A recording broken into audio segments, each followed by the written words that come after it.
And good evening once again, and welcome to another edition of the Shadow Gallery. I am, as always, your host, James Donnelly. And it's that time because time to talk about some more uh, comics related media, uh, as we have done in our past session just now. There's obviously some big room, or some big surprises that have come down the pipe. Uh, there's some speculation, there's confirmation, and there's a new series that's coming to TV. So let's talk about these things in order. First, the speculation.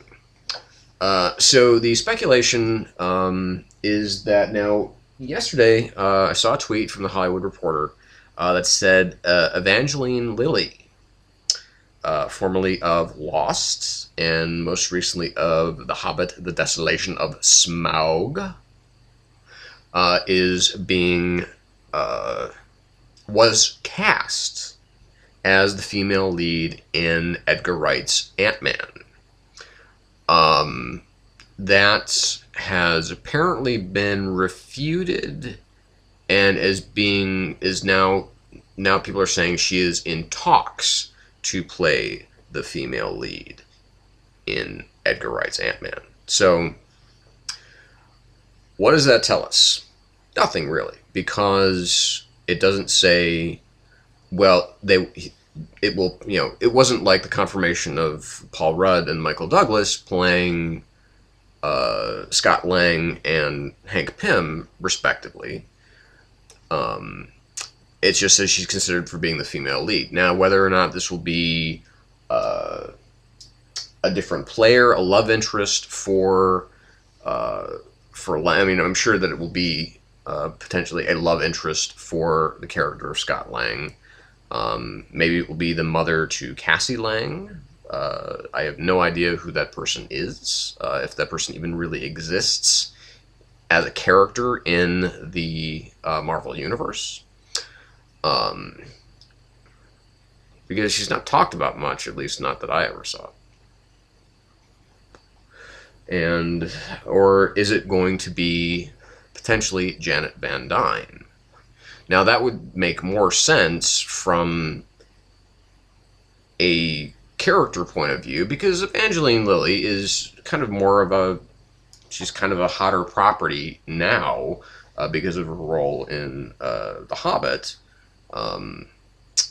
She seemed to have been pretty hot coming off of Lost, but the only thing that I ever remember seeing her in, either during or post Lost, was as Jeremy Renner's seldom seen wife, almost a cameo in The Hurt Locker. So, but she's gotten a lot more traction lately in her career.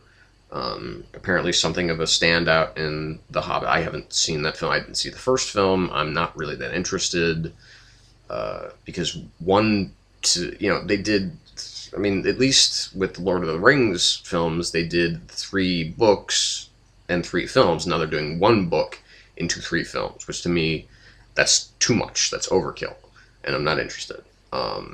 Even though it's Martin Freeman and Ian McKellen and all these other people that I like. So I'm hoping that Peter Jackson goes back to making like actual films one day, as opposed to just kind of working on kind of his pet projects that he keeps getting enormous sums of money to make, and not undeservedly, because they make money. It's just that I'd like to see him back to doing stuff like Heavenly Creatures, if that's even possible for him anymore. I mean, I know that he did The Lovely Bones, but apparently that was not a good film. I didn't see it. Anyway, off track. Back on track. Now, if she plays Janet Van Dyne, obviously that's going to upset some fans of Marvel, because Janet Van Dyne was the lover of Hank Pym. and not of Scott Lang. So, and obviously with Michael Douglas being, in his 60s, I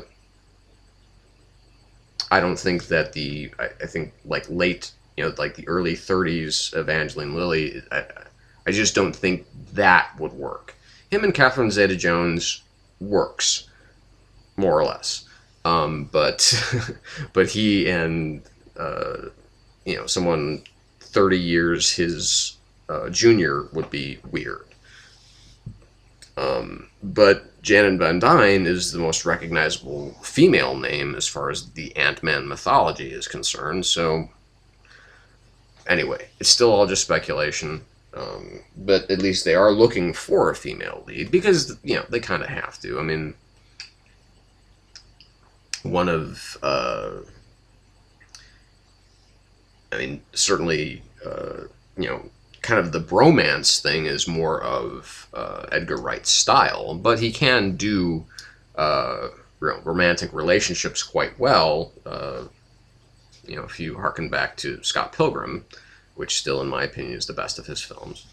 So, but again, we're still just talking about speculation, so I really should have moved some of the hoodies off of the chair before I sat down. Let's move on to confirmation. So confirmation today that Paul Bettany, who you will know from, I first saw him in A Knight's Tale, which I think is really a really good film. Despite its detractors, it's a really fun film, and it's a well-made film. It's a pretty smart film. Anyway, but then, of course, he was the weird albino monk in the Da Vinci Code. He was in those two awful kind of pseudo comic booky films. One of them is actually based on a comic that were directed by Scott Stewart, Legion, where he played the Archangel Michael, and that was just bad. And then there was Priest, which was actually based on, I think, a Korean comic book, which was also just all sorts of bad, despite the fact that it had, people like, Carl Urban and Maggie Q in it. It just, nah. But obviously people in the Marvel Universe know him best as the voice of Jarvis in the Iron Man films and, of course, in the Avengers. And he has been confirmed as playing the role of the Vision in Avengers Age of Ultron. So that then begs the question, because obviously the Vision is a creation of Ultron, which was a creation of Hank Pym, but since Ant-Man is going to be coming out after Age of Ultron, so I guess the implication now is that since they're going to be using his voice, that maybe, my belief here is that maybe Ultron will somehow extract Jarvis from kind of the virtual world as far as his, as that database is concerned, and co-opt him to create the Vision, which I'm sure will again start off as an enemy, but then turn to friend. Because if there's one thing that is very true about the Marvel Cinematic Universe, is that a lot of the suit designs, a lot of the character designs reflect the Ultimate Universe. For instance, Cap's World War II uniform is very much the style of his his Ultimates look. in World War II, and obviously Nick Fury being played by Samuel L. Jackson, very much based on exactly based on the Ultimate Universe. But anyway, the storylines, and of course the presence of the Chitauri in the Avengers, also very much a hail to the Ultimate Universe. So that it's kind of been a blend, but it is definitely tipped more on the side of, at least story-wise, tipped more on the side of the actual regular 616 Marvel Universe. With obviously the reason that Joss Whedon chose Loki as the villain, as the main villain for the Avengers, is because Loki is the one that actually did bring the Avengers together when it was originally created by Lee and Kirby. So that was obviously the right choice. So, I mean, and I think that he will follow that same kind of logic, but obviously, that the Vision, that the Vision will be created by Ultron, but it will be taken out of Jarvis somehow. That's my prediction. The Avengers, it's interesting because that film is getting pretty crowded. I'm not concerned, because one of the reasons that I wasn't concerned really about the Avengers was because I know that if there's one thing that Joss Whedon can do, it is to properly balance an ensemble. He did promise that Hawkeye was going to get more screen time this time, but we are introducing obviously a new villain, two new villains and a villain/hero in this film, with Ultron being the main threat, then onto Baron von Strucker, who's going to be of course Ultron being voiced by James Spader, and then Baron von Strucker, who's going to be played by Thomas Kretschmann, who, if anybody has actually been watching Dracula out there, that's where you recognize him from. He plays Van Helsing on that show. I watched the first couple episodes. I'm like, actually, I watched like the first and a half episode, and I was really like, yeah, this is not going to do it for me. And now Paul Bettany as the Vision, and of course, they're with Elizabeth Olsen as the Scarlet Witch, and Aaron Taylor Johnson as Quicksilver. So there kind of goes, well, I mean, because the studios, they keep doing this kind of conversing back and forth between the two of with Marvel Studios and Sony, and Marvel Studios and Fox, that they might allow characters to cross over into each other's universes, which would be really cool, actually.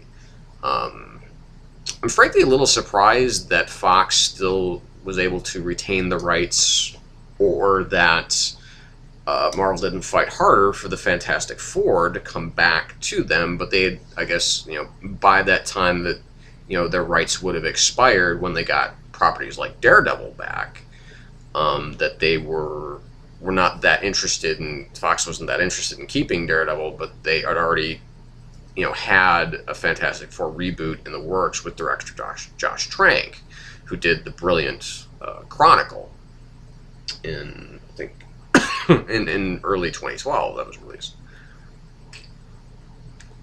Which seems like it was just yesterday, but now it's 2014, and that's just fucking scary. Because, Dane DeHaan has been in a lot of films since then. And good for him, because he's a really great talent. But unfortunately, he's going to be in that... he's going to be in The Amazing Spider-Man 2, and probably also 3, depending upon the survival of his character. And who knows, because, obviously, I think I talked a while ago about that they're planning to expand the Spider-Man cinematic universe, to make a Sinister Six film and make a Venom film. Drew Goddard, I think, is supposed to be is directing the Sinister Six film, which I think would be really. I think that is the one project of all of these projects that Sony is coming up with that I'm really looking forward to. But I think that maybe they'll be a little bit generous, and because there was apparently, people keep telling me that there was an Oscorp building in the Avengers in New York. I don't remember seeing it, but whatever. So anywho, moving on from that, let's go to the new series announcement.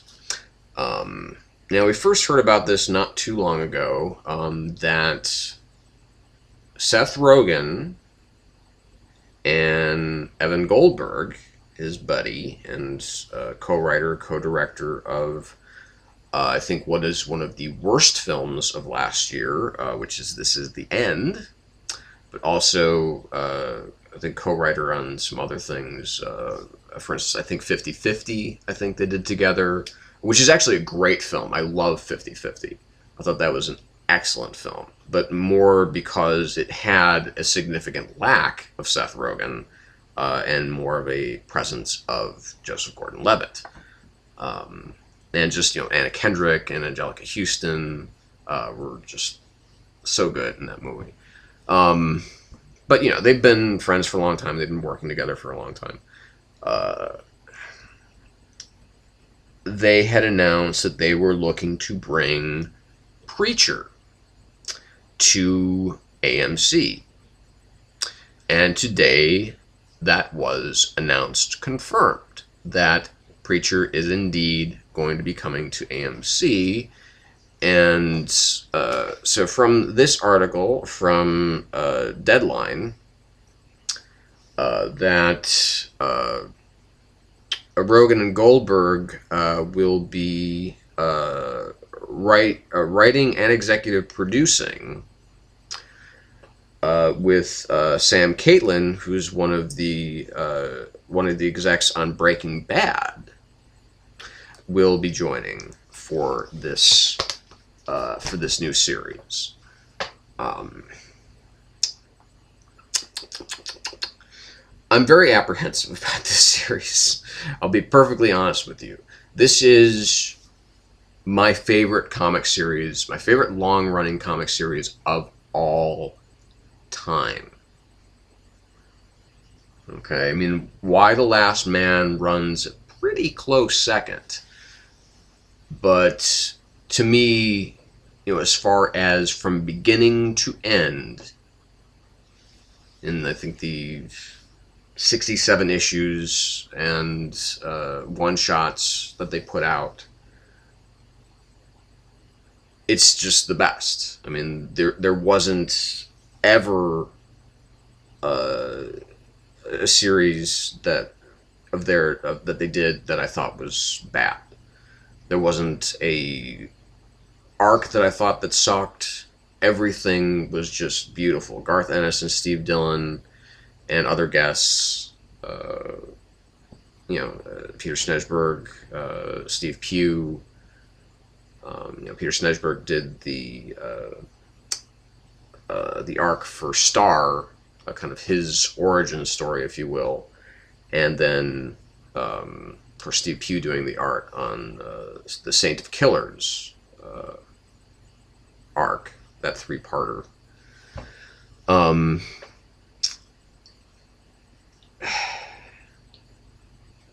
Rogen and Goldberg's track record is at best spotty.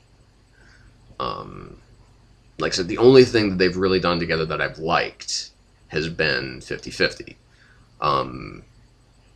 Because it really seems to be coming from the heart. Now, they are, admittedly, both of them are huge fans of this comic, as well they should be, because it's the greatest comic book series that there ever was, to me, in my opinion. Now, this is, again, long form, many issues. I can't say Batman is my favorite.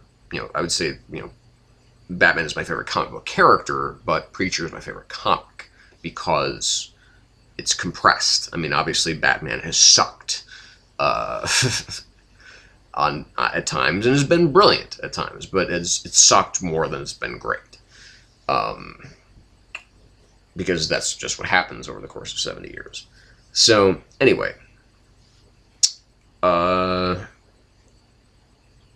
with someone from, at least with the bona fides of, doing Breaking Bad, Sam Caitlin, under his belt, that, and he'll be a co-showrunner as well. Well, he'll actually be the showrunner, and but he'll be he'll be exec producing with Rogan and Goldberg. The best thing that AMC can now do, because they basically talked, you can only really talk about the first arc, and unlike with The Walking Dead, there isn't a whole lot of wiggle room with Preacher. In order for the story to feel complete, because Walking Dead is ongoing, and I mean it's an ongoing series in the comics. They're still putting them out, and obviously the universe of the TV Walking Dead is very, very different from that of at least from a character standpoint, and the fates of certain characters especially is very different from the comic. And that's fine. It works great for the TV show. But Preacher does, I mean, in order to have that work, it has to be pretty faithful to the comic. Now, two of the things that are appealing about the comic, well, one of the things I should say that is appealing about the comic is its use of extremes. There's a lot of language, there's a lot of nudity, there's a lot of sex, there's a lot of blood. The blood, obviously, there's no problem with there on AMC, because The Walking Dead is like one of the bloodiest shows out there. There's like that and Spartacus. It doesn't get much bloodier than that. Of course, unfortunately, Spartacus over. But anywho, Preacher to me just doesn't feel like an AMC show. This is a premium cable show. This is HBO. This is Starz. This is Showtime. Whatever. It doesn't really, because of particularly the sex, the nudity, the language, it just seems to conform better to the kind of anything goes model that has been set forth by the premium cable stations, because you can have anyone pretty much doing anything on any of those channels because you have to pay extra to get them. But with AMC, it's part of your basic cable package, so they have to, can't be nudity, really. I mean, I don't recall seeing any AMC show that's had nudity. There have been FX shows that have had nudity, but very small doses, and more often than not, it was male nudity. They're starting to kind of poke in some female nudity, if you pardon the expression. So I would even say that maybe FX might be a better place. But with FX's kind of their botched their fuck up with Powers, the Bendis and Oeming comic, and their adaptation of that, and how that never even got released. Apparently they shot the original pilot with Jason Patric playing Christian Walker, which I would have dearly loved to have seen, but that never came. So, oh well. So I guess at this point, because they talk about, so at this point in time, it's the casting. Who is going to be who are going to be our three leads. Who's going to be Jesse? Who's going to be Tulip? Who's going to be Cassidy?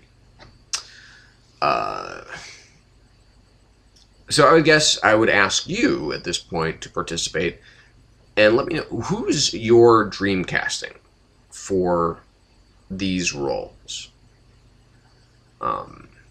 Myself, for a long time, now this is a while ago,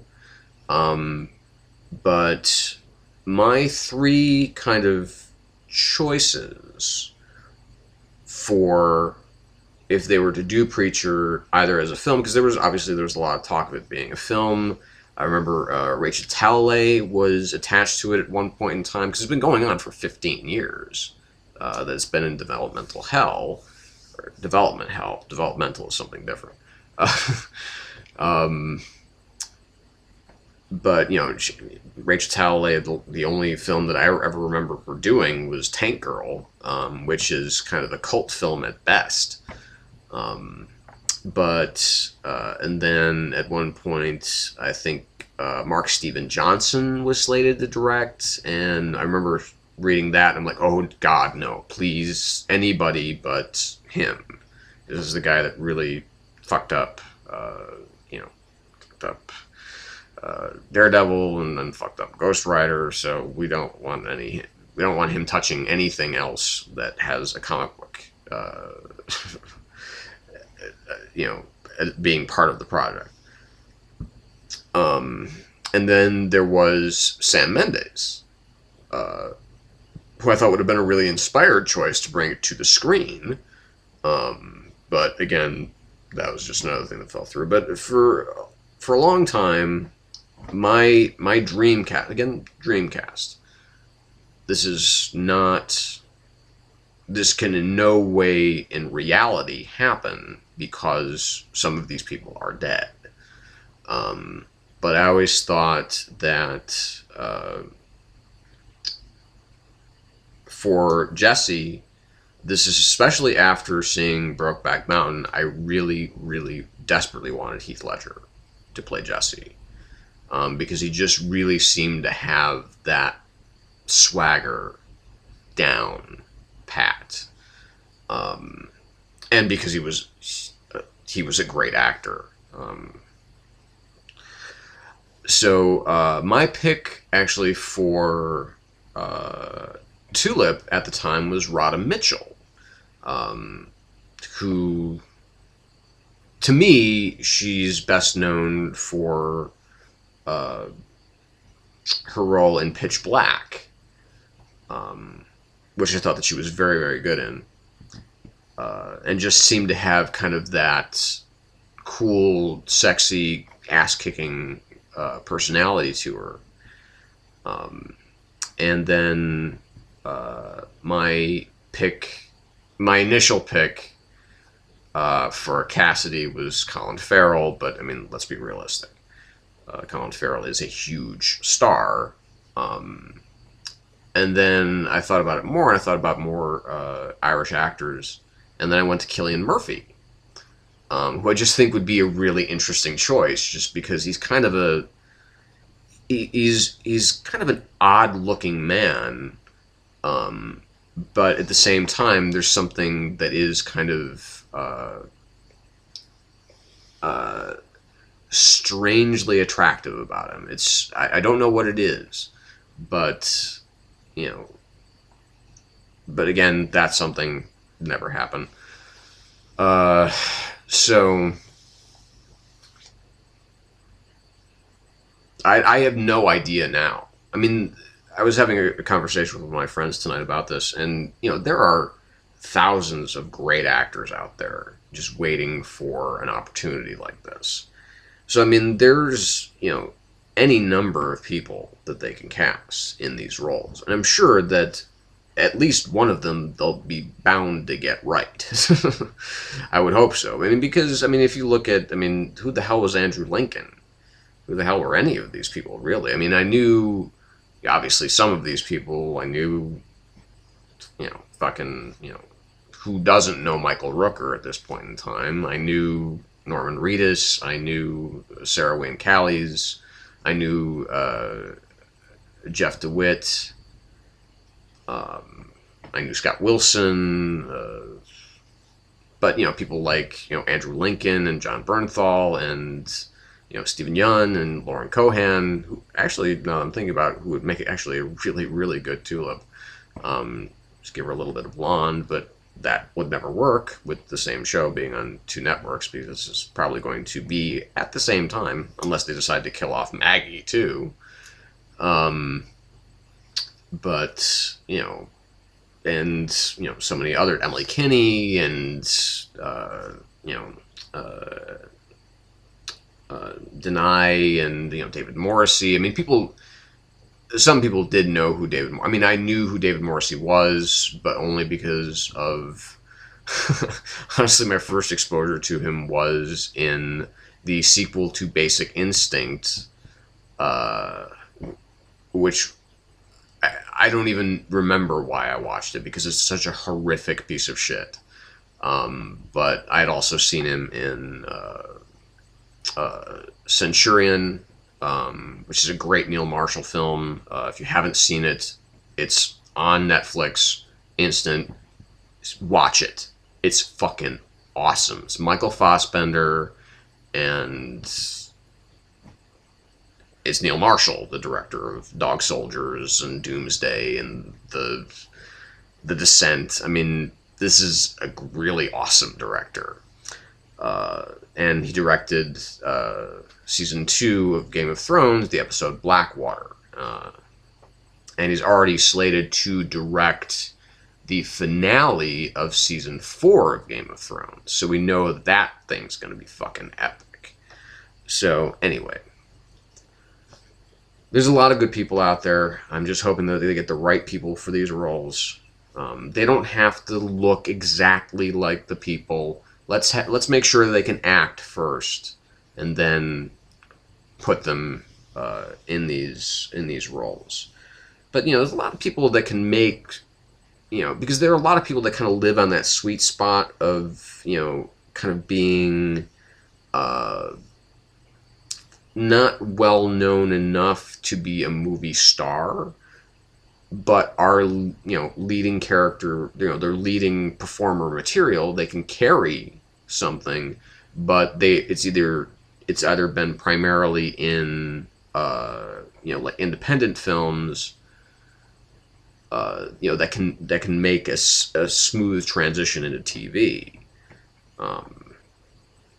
So I'm hoping that, again, I don't want this to be another V for Vendetta or another Watchmen, where it's just, take, one of my favorite works of comic books of all time and just totally fuck it up. So, here's hoping that Rogan and Goldberg and the people at AMC get the right people to not only act in the show, but to write the show and to direct the episodes, and to hit that point where they obviously can't go over, but get right to it, get to that precipice, because that would be good stuff. So there you have it for tonight's, this week's edition of the Shadow Gallery. This is your first time here, please subscribe. Say hey, comment on the video itself, because that's the only way that I know that you're really out there, and that you're new. And like I said, tell me what you think. Tell me what your ideas are, predictions are for any of these projects that I've just discussed. So, but that's it. I want to thank you again for watching. Thanks for coming by. Thanks for joining the show. And, thumb it up, thumb it down, comments, criticisms, complaints, critiques. I welcome them all. Just don't be a dick. That's, there's enough people that are waiting to be mean to you everywhere else in the world. I know the internet gives you kind of free reign to do that, but don't do it. It's just, this is a community. We're give and take. Don't be a dick. Don't ask. So, thanks again. And this is James Donnelly signing off from the Shadow Gallery and reminding you to always stay in the shadows.